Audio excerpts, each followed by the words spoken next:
বঙ্গবন্ধু কবর থেকে লাভ মেরে উঠে এদের কথা শুনলে, এইসব চেহারাগুলা দেখাইলে।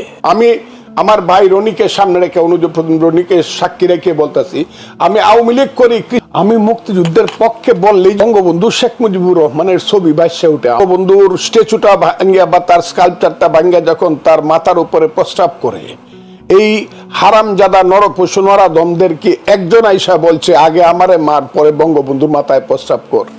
আমার সাথে আওয়ামী লীগের যে সম্পর্কটা ছিল, তার চাইতে ফজলুর রহমান সাহেবের সঙ্গে সম্পর্ক হলো আত্মার সম্পর্ক। ওনার রক্ত মাংস অস্থি মজ্জার সঙ্গে আওয়ামী লীগের ইতিহাস জড়িত।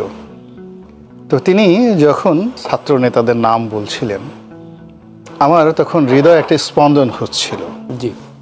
এবং আমার চোখের সামনে সেই নেতাদের প্রতিচ্ছবি ভাসছিল। সরকার যদি আগামীতে তাদেরকে নির্বাচন করার একটা সুযোগ দেয়, তারপরে তারা নির্বাচনে কাকে পাঠাবে, কিভাবে পাঠাবে, তখন ওই পরিস্থিতিতে একটা প্রেক্ষাপট তৈরি হবে যে জনগণ তাদেরকে গ্রহণ করবে কি করবে না। কিন্তু এটা নির্ভর করবে বিএনপির মতো একটা বড় দল তাদেরকে সুযোগ দিতে হবে, জামাত দিলে হবে না। বিএনপি তাদেরকে একটা করিডোর দিতে হবে এবং সরকারের পক্ষ থেকে তাদেরকে একটা ওয়েলকাম করতে হবে। আদারওয়াইজ সমস্ত জনগণ যদি সীমান্তের এখানে দাঁড়িয়ে দাঁড়িয়ে বলে আসেন, আপনারা আসেন, আমরা আপনাদেরকে বরণ করে নেব। আমরা ঘুরে ফিরে যখন শেখ হাসিনাকে নিয়ে আলোচনা করছি, আওয়ামী লীগকে নিয়ে আলোচনা করছি, ততই মূলত আমাদের দুর্বলতা প্রকাশ হচ্ছে। আপনি আওয়ামী লীগকে নিয়ে আলোচনা করেন, বঙ্গবন্ধুকে নিয়ে আলোচনা করেন। আওয়ামী লীগের দুটো শ্রেণী। প্রথমত হলো যে আমি 14 সন পর্যন্ত একেবারে আওয়ামী লীগের খুব কাছাকাছি যতটা থাকা সম্ভব, ক্ষমতার কাছাকাছি, 2009 থেকে 5টা বছর একজন সংসদ সদস্য হিসেবে আমি খুব কাছাকাছি দেখেছি। প্রথমত যে এখানে 14 সনের পর থেকে ওই রকম আওয়ামী লীগের কোনো নেতৃত্ব, শেখ হাসিনার বাইরে অন্য কোনো নেতা ছিলেন না। ওই দলের মধ্যে তোফায়েল সাহেবেরও যতটুকু ক্ষমতা ছিল এবং যতটুকু মর্যাদা ছিল, আর ওই যে 400 কোটি টাকার যে পিয়ন, তার মধ্যে আর তোফায়েল সাহেবের মধ্যে কোনো ডিফারেন্স ছিল না। তাদের সবাইকেই জননেত্রী শেখ হাসিনার সামনে গিয়ে হাত জোর করে, করজোড়ে তার করুণা ভিক্ষা করতে হয়েছে। এটা একদিনে হয়নি নিশ্চয়ই, 10 বছর বসে বসে হয়েছে। একজন করেছে আর একজন মেনেছে। এগুলো করার ফলে কি হলো, ওই যে 400 কোটি টাকার পিয়ন, সে একটা সময় ভাবতে শুরু করলো যে আমি তোফায়েল আহমেদ। আর তোফায়েল সাহেবদের মতো মানুষের মনোজগতে বেদনা হতে হতে হতে হতে একটা সময় তাদের মনে হলো যে আমাদের বেঁচে থেকে লাভটা কি। ফলে কি হলো, এই দুটো শ্রেণীর চাপে মধ্যে সালমান এফ রহমান সাহেবের মতো লোক এসেছেন, আনিসুল হক সাহেবের মতো লোক এসেছেন, আরও অনেকের নাম বলা যেতে পারে, যাদের পলিটিক্যালি, সোশ্যালি, ইকোনমিক্যালি কোনো জায়গাতেই কোনো গ্রহণযোগ্যতা, নেতৃত্বের গুণাবলী এবং যাকে বলা হয় ইন টার্মস অফ পপুলারিটি, এই কোনোটাই তাদের নেই বা ছিল না। ফলে কি হলো, এখন দলের জন্য যে কিছু বলা দরকার বা দলের জন্য যে মাপ চাওয়া দরকার বা দলটাকে গোছানো দরকার, আমি এমন কোনো লোক আওয়ামী লীগের মধ্যে দেখছি না। যারা পালিয়েছেন তাদের মধ্যে নাই। যদি যতটুকু আছে, শেখ হাসিনা কি উনি সেই 76-77 বছর বয়সে উনি কতটুকু করতে পারবেন না না পারবেন সেটা তার ব্যাপার। উনি যদি কোনো কিছু বলেন বা কোনো কিছু করেন বা মুভ করেন, তাকে কেন্দ্র করে মুভমেন্ট হবে। আওয়ামী লীগে লাঞ্ছিত করেছে, অপমানিত করেছে অনেক নেতাকে। আপনার কথা বলেছে, আমরা জানি আপনি বীর মুক্তিযোদ্ধা, আপনি অনারবর্ষী বক্তা, আপনি ছাত্রলীগের নেতৃত্ব দিয়েছেন। সেই লোক এখন বিএনপির চেয়ারপারসনের উপদেষ্টা। এই লাঞ্ছিত অপমানিত করার কারণে আওয়ামী লীগ ছেড়ে চলে গেছে, মূল আওয়ামী লীগের ফ্লেভার ছিল না বলে। আপনি কি এরকম কারণে আওয়ামী লীগ ছেড়ে এসেছিলেন? আপনি কি আগেই বুঝতে পেরেছিলেন যে একজনের কথাই আওয়ামী লীগ চলা শুরু হয়ে যাবে, আওয়ামী লীগ এরকম একটা অবস্থায় চলে আসবে? আপনি কি চেষ্টা করেছিলেন কিনা? আমার ভাই জনাব রনি, যদিও আমার অনুজ প্রতিম, আমার ছোট, তার কথাগুলো আপনি শুনেছেন, মন দিয়ে শুনলে বোঝা যায় উনি কত, মানে কি বলবো, গভীরতার সঙ্গে আওয়ামী লীগের মানসিক অবস্থাটা, তাদের রাজনৈতিক নেতৃত্বের পরবর্তী সময়ের অবস্থাটা, যে এইখানে ওই যে আমি একটা কথা বলি যে 24 সনের আমি এবং ডামির যে ভোটটা হয়েছে, এই ভোটে একজন ভোটার ছিল, নমিনেশন বোর্ডও একজনই ছিল, একজনই পাশ করছে, এমপিও হয়েছে একজন, নমিনেশনও দিছে একজন, মার্কাও দিছে একজন, তার নাম শেখ হাসিনা। উনি খুব গভীরভাবে কথাটা বলছেন যে উনি ছাড়া আর কেউ ছিল না। এবং একমাত্র শেখ হাসিনার মনে যেদিন রিয়েল উপলব্ধি হবে যে আমরা মহা অন্যায় করেছি, সেই দিন যদি মানুষ কোনো চিন্তার মধ্যে আসে, এর বাইরে ওই যে সলিমুদ্দি কলিম এগুলোর আমি কিছু করি না। আর আমাকে যে প্রশ্নটা করেছেন, আমার চেতনার স্তরে সবসময় ছিল, এটা আমার ভাই রনি সাহেবও জানেন, আমি বাংলাদেশের একমাত্র ব্যক্তি, ওই যে গোখলে বলেছিল, what Bengal things today rest of India things tomorrow. আমি জানি না, আমি একজন সাধারণ মানুষ, সাধারণ মানুষের সন্তান, কৃষকের সন্তান, কিন্তু আমি যে কথাটা বলি, এই কথাটা অনেকেই পরবর্তী সময়ে বলে। আমি প্রথম বলেছিলাম 1981 সনের শেখ হাসিনা আসলেন 17 মে, 31 অক্টোবর ছাত্রলীগ ভেঙে গেল, আমি ছাত্রলীগের ফজলুর জন্য প্রেসিডেন্ট হইলাম, এবং প্রথম বক্তৃতায় আমি বললাম, রক্তের উত্তরাধিকারের রাজনীতিতে বিশ্বাস করি না, করি না, পরিবারতন্ত্র, আদর্শের উত্তরাধিকার চাই। আজকে এটা প্রতিষ্ঠিত করছি, আমি আজকে চ্যালেঞ্জ করলাম, আমি এটা প্রতিষ্ঠিত করছি। 81 সন থেকে আজকে 24 সন, 2024, কত বছর হইল? এই 33 বছর, 19 আর 43 বছর পরে আমি ফজলুর রহমান প্রতিষ্ঠা করছি যে রক্তের উত্তরাধিকারটা তেমন কিছু না, আদর্শের উত্তরাধিকারটাই সব। কেন? আমি আজকে বলি, আমি দুনিয়ার সবকিছু ছেড়ে দেব, কিন্তু মুক্তিযুদ্ধ ছাড়বো না। আমি ফজলুর রহমান কত কিছু জীবন হানির কত শঙ্কা আমার, এই এখন আসতেছিলাম, বারবার মনে হচ্ছিল আমি যে কোনো সময় মরতে পারি, কারণ জামাতের শিবিরের ছেলেরা যেভাবে আমাকে অপমান করে এবং থ্রেট করে কথা বলছে বাংলাদেশে, অকল্পনীয়। আপনাকে পরে কথাটা আমি বলবো। আমার একটা ছবি দিছে, সারা বাংলাদেশে বেরিয়েছে, আমাকে বাইরে মাথা ফাটায় ফেলছে, হাত ভাঙিয়ে ফেলছে, গেঞ্জি ছিঁড়ে ফেলছে, আর নিচে লেখা যে অন্যায়, এই মানে অপরাধের জন্য জামাত ইসলাম ফজলুর রহমানকে শাস্তি দিল। মানে এটা কোথায়? ভার্চুয়াল জগতে? ভার্চুয়াল জগতে। মানে ওইটা তো প্রুফ নাই ওনাদের, তো ওনাদের অফিসিয়াল পেজে তো না।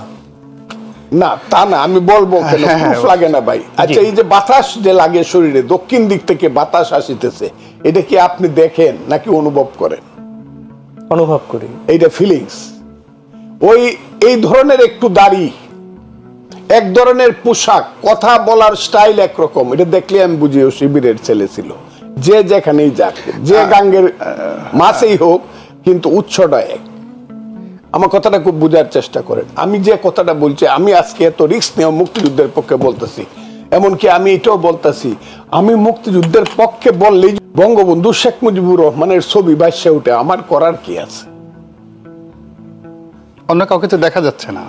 হ্যাঁ, করার কি আছে? কই আওয়ামী লীগের তো কোনো হারামজাদা, আমি হারামজাদা বললাম এদেরকে, আওয়ামী লীগের তো কোনো ধরনের, এদেরকে কি বলবো, অমানুষ, নরপশু, নরাদম।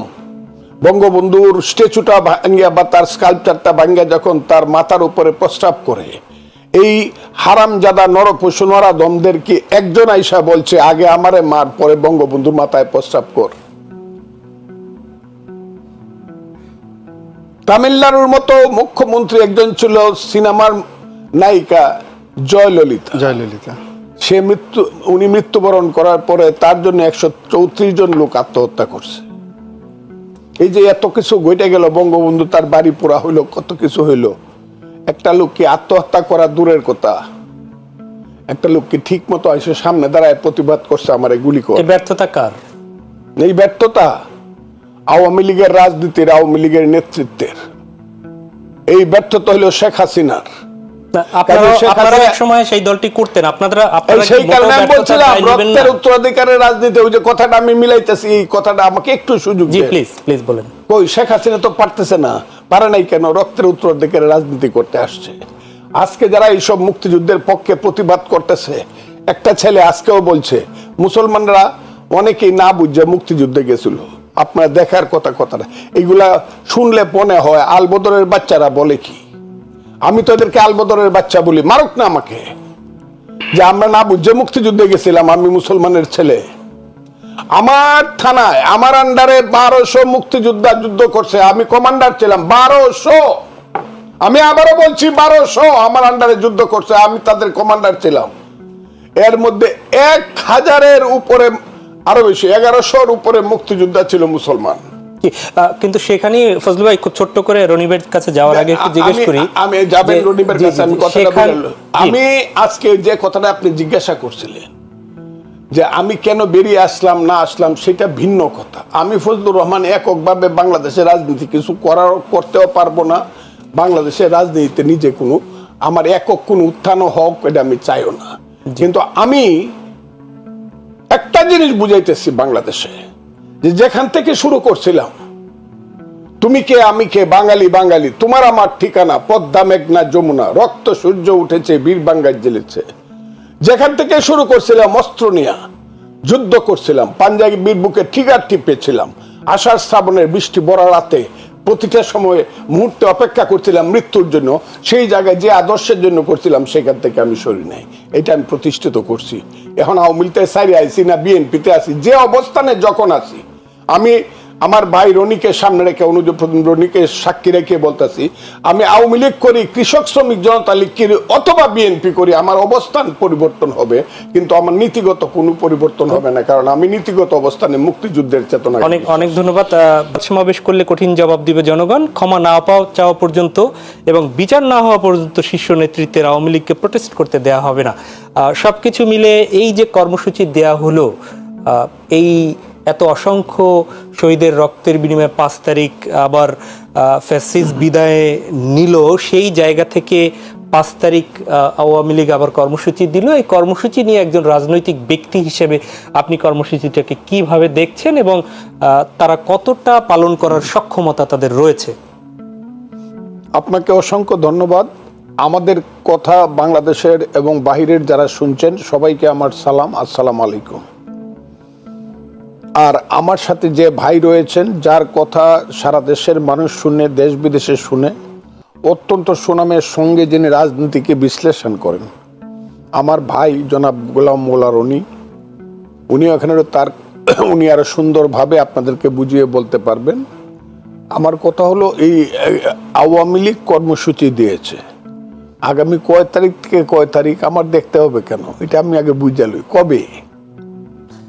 15 ফেব্রুয়ারির 1 থেকে শুরু করে 18 তারিখ পর্যন্ত বিভিন্ন কর্মসূচি দিয়েছেন, তার মধ্যে অবরোধ এবং হরতালও আছে, প্রতিবাদ বিক্ষোভ মিছিল। এটা কি বাংলাদেশে? ও আচ্ছা, বাংলাদেশে যদি হয় তাহলে এটা যারা করেছে তারা দিবা স্বপ্ন দেখছে। রাজনীতির জ্ঞান তাদের নেই বললেই চলে। যদি রাজনীতির সঠিক জ্ঞান থাকতো তাহলে দেশ ছেড়ে পালাতে হতো না। এরা নিজেদেরকে সর্বনাশ করার জন্য এই ধরনের কর্মসূচিগুলো দিচ্ছে। এদের প্রথম এবং প্রধান দায়িত্ব হলো এখন বাংলাদেশের মানুষের কাছে মাপ চাওয়া, এবং সাবেক প্রধানমন্ত্রী শেখ হাসিনা সহ আওয়ামী লীগের সেই সব হাইব্রিড নেতারা হাত জোর করে মানুষের সামনে দাঁড়াবে। যদি মানুষ কোনো কারণে মাপ করতে পারে, কিন্তু আমি সবসময় বলি আওয়ামী লীগ সঠিকভাবে, আমরা যদি সব বাংলাদেশের মানুষ বলি আসেন আসেন, আপনারা বর্ডার পাস করে এসে রাজনীতি করেন, তাও মানুষের চোখে চোখে তাকাইতে তাদের যে লজ্জা হবে, এই কারণে 8-10 বছর চোখ তাদের নামায় কথা বলতে হবে। তাদের নেতৃত্বের, বর্তমান নেতৃত্বের কথা আমি বলছি। তো এইসব প্রোগ্রাম দিয়ে ওই যে রাখাল বালকের মতো প্রতিদিন বলতো, এক রাখাল বালক, বাঘ এসেছে গ্রামে, বাঘ এসেছে, আপনারা তাড়াতাড়ি আসেন। মানুষ আসতো বালককে বাঁচানোর জন্য, এসে দেখতো সে মানুষের সাথে মশকরা করেছে এবং মিথ্যা কথা বলেছে। কিন্তু যেদিন প্রকৃতপক্ষে বাঘ আসলো, সেই দিন আর কেউ বালকের কথা বিশ্বাস করলো না।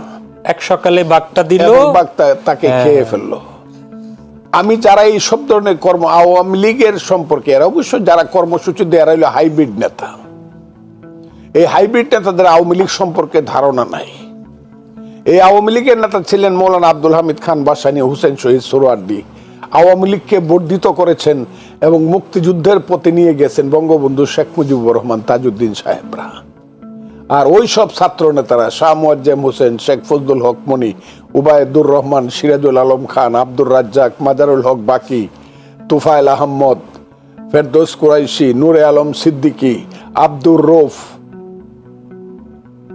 শাহজাহান সিরাজ, আসম আব্দুর রব, আব্দুল কুদ্দুস মাখনেরা, ওই আর এরা ওই যে যারা কলকাতা থেকে বসে বসে কথা বলে সর্বনাশ করতেছে।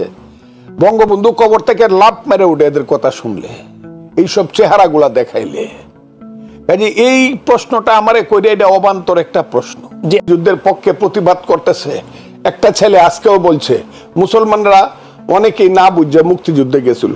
আপনার দেখার কথাটা এইগুলা শুনলে মনে হয় আলবদরের বাচ্চারা বলে কি।